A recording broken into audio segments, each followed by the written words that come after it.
I still think he should deserve to be number 2.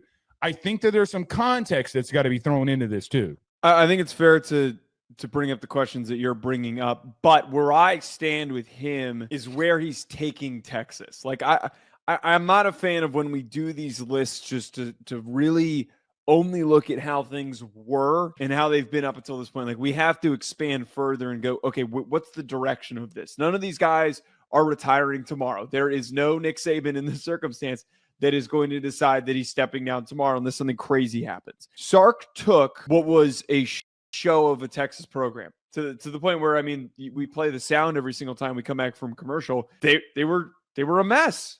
They were a recruiting mess, inconsistent on the field. They were not, all the 5 stars that they were bringing in weren't developing. They were going through coach after coach, Charlie Strong and Tom Herman. There was no success there. For Sark to have turned this around, and this is where it sounds like you've kind of come around this. You and I used to yell about this. I used to defend Sark saying for what he has been able to transform this team into is a proven sign that he is taking this thing to that next level. In fairness, when we were having those conversations, he had never won 10 games before ever. Yes. And they were 8-5.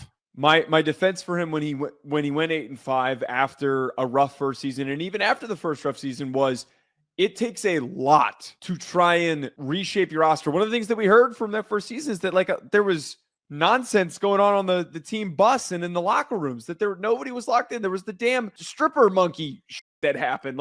There's just so much craziness that was happening that first year, and to lock in and to recruit at the level that he has to return Texas to a top 2 team in recruiting every single year is an amazing accomplishment. And then the last part, 38-17 at Texas in the span, 2 college football playoff appearances, and he also has 2 college football playoff wins.